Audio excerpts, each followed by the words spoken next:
Zonja dhe zotrinj, ju përshëndes, ju ftoj të ndiqni edicionin informativ të lajmeve këtu në Alpo Televizion. Rreth rrotullimi i lagjes 18 shtatori është bllokuar për 5 minuta sot në shenjë proteste nga përfaqësues të Partisë Demokratike në Gjirokastër. Kreu i kësaj force politike, zoti Roland Bejko, ka paralajmëruar se në rast se nuk do të merren masa, protesta do të vijojnë dhe do të kenë edhe mbështetjen e qytetarëve. Përfaqësues të Partisë Demokratike në Gjirokastër, të mbështetur edhe nga qytetarët e Gjirokastrës, kanë bllokuar rreth orës 11 të paraditës së sotme rrugën hyrëse të qytetit. Rreth rrotullimi i lagjes 18 shtatori është bllokuar nga automjetet e përfaqësuesve të Partisë Demokratike, të cilët kanë protestuar ashtu siç edhe kishin paralajmëruar për gjendjen e keqe të këtij segmenti rrugor. Sipas kreut të Partisë Demokratike në Gjirokastër, zotit Roland Bejko, qeverisja vendore në Gjirokastër është treguar gjatë gjithë kësaj periudhe neglizhente dhe nuk ka marrë asnjë mas për stabilizimin e situatës. Bejko ka shtuar gjithashtu se nëse nuk do të reagohet nga pushteti, protesta do përshkallëzohet me mbështetjen e të gjithë qytetarëve.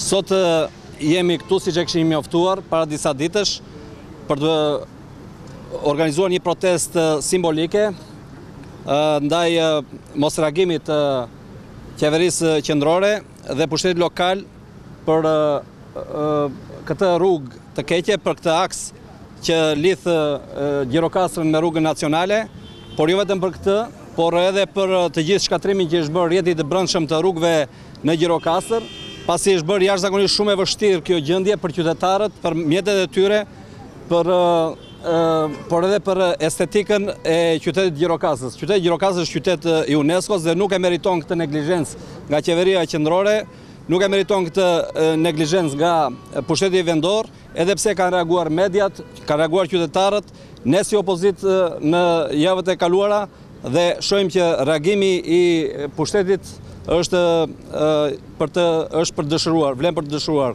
Ne duam që nëpërmjet kësaj proteste të sotme, ku kemi bllokuar rrugën për 5 minuta, të japim dhe një shans tjetër drejtorisë së përgjithshme të rrugëve, qeverisë shqiptare, por edhe pushtetit vendor, të vërë dorë tek rrugët, tek kanalizimet dhe ta mirëmbajnë qytetin e Gjirokastrës, qytetin UNESCO, e cila është vitrinë për vlerat kulturore, historike dhe kombëtare të Shqipërisë.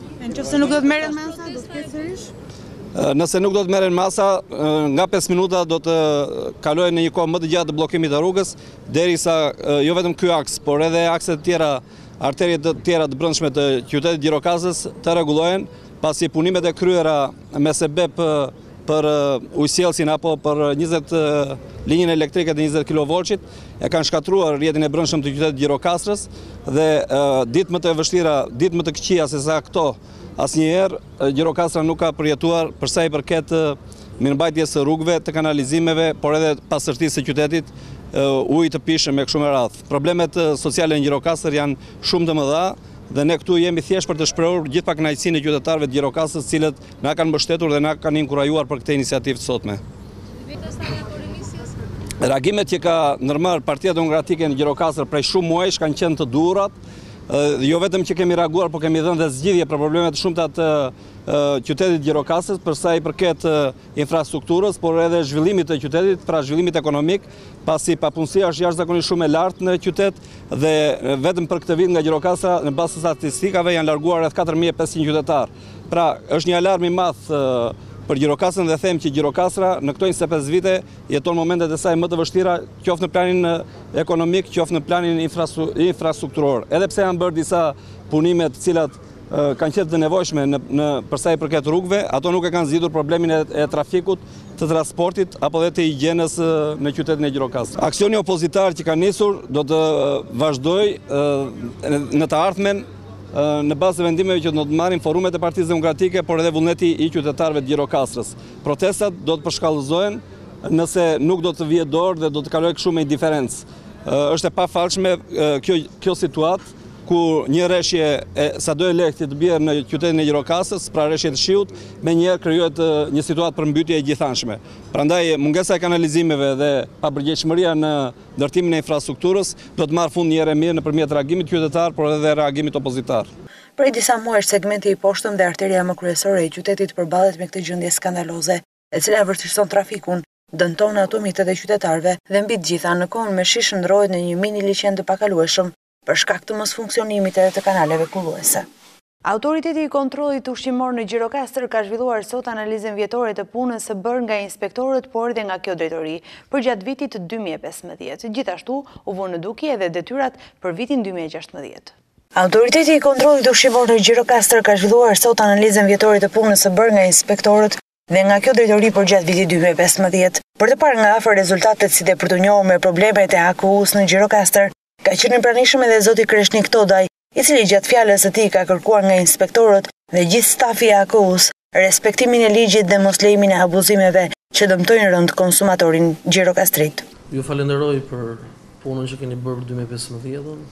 Besoj si keni pasqyruar që çdo problematikë nëse drejtori i përgjithshme për 2016-ën drejtor Beson e falenderojmë sepse gjithmonë i ka ngritur gjithë çështjet tuaja duke marrë të makinat për infrastrukturën që keni larg, goxha larg. Po dhe kjo dhe në sajt inspektorëve që unë s'më vjen gjë tjetër si edhe me porosit drejtorit përgjithshëm, zërin tuaj gjithë problematikat e keni pasqyruar. Do ta çojmë drejtorin përgjithshëm, aty është një grup që do ta analizojë gjithë mbarvajtjen e 2015-s, po besoj që në 2016 nuk do të kemi këtë problematikë. Thash edhe një herë, drejtori Beso e ka ngritur gjithmonë zërin aty, është një drejtor dhe vetëm, jo sepse është drejtori i këtu, për gjitha problematika. Po kjo nuk do të mjaftoj me kaq. Juve të gjithë inspektorët, sepse duke marrë shkastë 2 herë në pjesa e anës televizive me fiksin, të jeni më të kujdesshëm në prononcime. Ju njihni vetëm ligjin. Keni një ligj. Urdhrat e tjera janë sepse nuk ka këtu më tha ai, më tha ky, më tha. Dakor? Mos ndodhi më. Për asnjë inspektor, jeni ju pasqyra e autoritetit kombëtar të ushqimit. Jeni ju që njihni ligjin aty të subjektit. Jeni ju që vendosni. Pastaj këto tolerancë ose skadencë. Kanë qenë rezultatet e mira të punës ato të cilat kanë bërë që një herë e mirë të stabilizojnë në Gjirokastër tregu i mishit, ai i prodhimit të tregtimit të bukës, e shumë problematika të tjera të mbartura.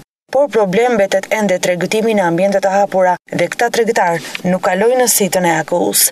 Kanë qenë të shumta dhe gjoba të cilat janë vendosur nga AKU, ndërsa disa pika të rëndësishme të cilat do duhet të zbatohen përgjatë 2016-s janë kryer analizave laboratorike, plotësimi i normave të sigurisë ushqimore dhe cilësisë së ushqimeve, mbrojtja e shëndetit dhe interesat e konsumatorit, janë këto disa nga objektivat e këtij viti për AKU në Gjirokastër.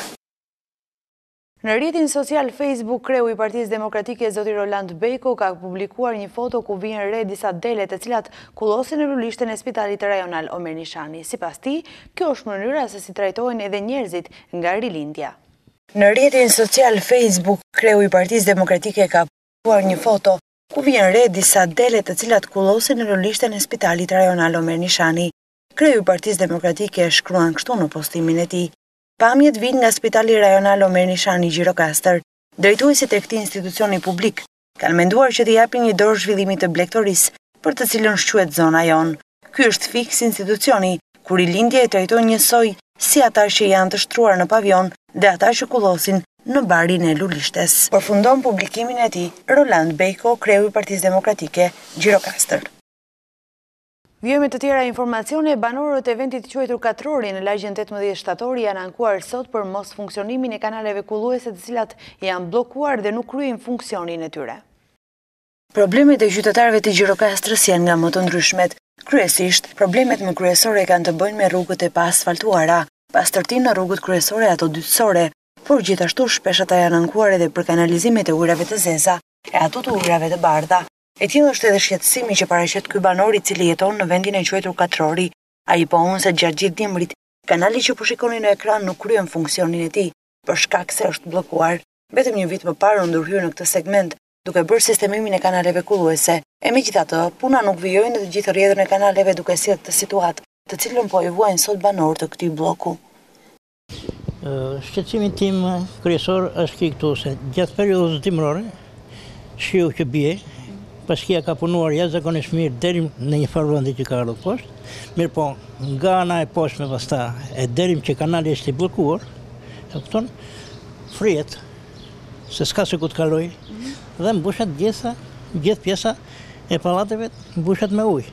Dhe kështu jemi të detyruar që me të fryrë ujit ka rrezik na futet brenda në shtëpi, se ngrihet niveli i ujit në balkoni dhe futet brenda.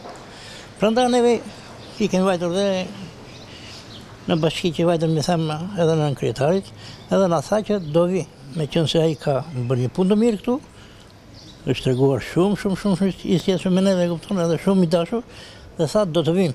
Mirë po, deri tani kam vajtur e kam takuar rastësisht në kryetarin, edhe më ka thënë që do vi unë të marrë, thash unë, me qenë se unë kam vajtur lart dhe ai s'ka qenë me punra të zëna, se që bëhet tani që bëhet uskesi që bëhet këtu, është i ngarkuar shumë dhe kështu që shtrem pas dore. Tani erdhi behari, s'ka nevojë, po flasim për ndihmën tjetër që të vi. Edhe pse janë ankuar ende askush nuk e ka marrë mundimin që të shkojë të shohë nga afër situatën e krijuar, e cila përkeqësohet në kohë me shi.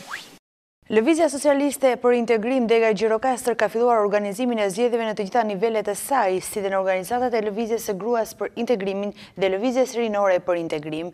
Kështu është shprehur sot kreu i kësaj force politike, zoti Armand Mamani. Lëvizja Socialiste për Integrim Dega Gjirokastër me kryetarin e kësaj force politike, zotin Armand Mamani, ka dalë sot një deklaratë për mediat. Në këtë deklaratë, zoti Mamani u drejtoi qytetarëve duke i informuar se ka filluar fushata për antarësimet e reja në parti. Lëvizja Socialiste për Integrim është forca që lufton pa pushim për integrimin e Shqipërisë në Bashkimin Evropian, si dhe në implementimin e standardeve europiane në shoqërinë tonë. Zoti Mamani ka deklaruar se po plotësohet dokumentacioni për pajisjen me kartë anëtasie të gjithë antarëve të kësaj force politike. Lëvizja Socialiste për Integrim mirëpret çdo që dëshiron të jap kontributin e vet në zhvillimin e demokracisë të vendit. Në zbatim të vendimeve që u morën në mbledhjen e kryesisë së Lëvizjes Socialiste për Integrim të datës 20 shkurt 2016, Dega Gjirokastër ka filluar organizimin e zgjedhjeve në të gjitha nivelet e saj, si dhe në organizatat e Lëvizjes së Gruas për Integrim dhe Lëvizjes Rinore për Integrim. Në këtë kuadër, po plotësohet dokumentacioni për pajisjen me kartë antarësie të gjithë antarëve të saj. Karta është një formati të ri, në të cilën ka edhe disa element të aksesit në pimit në rrjetet sociale dhe e bën jo vetëm një dokument formal, por edhe një dokument real të kontaktit dhe të ndërveprimit midis vetë antarëve dhe midis strukturave të partisë. Gjithashtu, ajo shpërtëson të gjitha kartat që kanë dalë më parë ndër vite. Lëvizja Socialiste për Integrim është forca që lufton pa pushim për integrimin e Shqipërisë në Bashkimin Evropian, si dhe implementimin e standardeve evropiane në shoqërinë tonë. Ajo garanton demokraci të brendshme, transparencë maksimale, si dhe raporte drejt të pjesëmarrjes së gruas dhe të rinisë në vendimet e saj. Ftojmë të gjithë simpatizantët dhe ata që besojnë te programi, te forca dhe vizioni i LSI-së të drejtohen në rrugën që e gjykojnë më të lehtë për të kontaktuar me ne, si dhe për të aplikuar për antarësim në strukturat e Lëvizjes Socialiste për Integrim. Lëvizja Socialiste për Integrim mirëpret të çdo që dëshiron të jap kontributin e vet në zhvillimin e demokracisë në vend. Promovimi i vlerave të Shqipërisë në shtetin fqinj, Greqinë e Anasjelltas është qëllimi kryesor i një sër aktivitetesh që ka nisur të zbatohen mes dy vendeve. Dje është çelur ekspozita e dy artistëve shqiptar dhe është përcjellë me mjaft interes nga qytetarët e Janinës, të cilët kanë vlerësuar marrëdhëniet e fqinjësisë së mirë. Zeqira Lizoti, skulptori i mirënjohur shqiptar si dhe piktori Edi Kojani, kanë sjellë një frymë ndryshe i kanë dhënë më shumë jetës kulturore artistike të Janinës. Një sër veprimtarisht do të zhvillohen në qytetin e Janinës me një qëllim të vetëm, promovimin e vlerave të pakrahasueshme të vendit tonë. Bashkëpunimi mes dy vendeve, Greqisë e Shqipërisë, promovimi i vlerave artistike e kulturore është një hap mjaft i rëndësishëm në marrëdhëniet mes dy vendeve fqinje me kulturë e traditë thuajse të përbashkët. Në organizimin e këtyre eventeve të cilat e morën startin pikërisht ditën e djeshme më 29 shkurt, janë duke bashkëpunuar shumë institucione të dy vendeve. Konsulli shqiptar i Janinës, zoti Andrea Caso, nëpërmjet televizionit Alpo, përcjell të gjitha benefitet që do të sjellin këto aktivitete.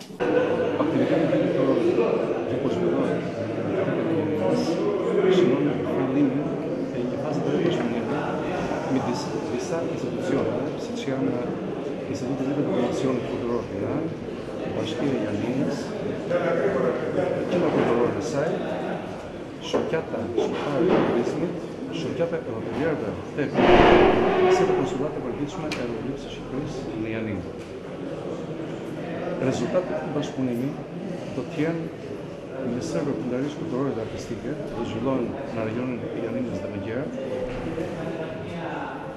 Shumë aktivitete, qeli ekspozitash, fillimi për këtë do të bëhet sot, do të hapet ekspozita personale të piktorëve shqiptarë, zoti Verit Kojani dhe skulptorit Zagjedhje Zoti, dhe më pas do të vijojë shfaqja e filmit dokumentar Janina në Telajo, i cili kushtohet tërësisht vizitës 4 ditore që aktorët shqiptarë zhvilluan në Bibliotekën e Janinës përpara 2 muaj para kolonisë së Janinës.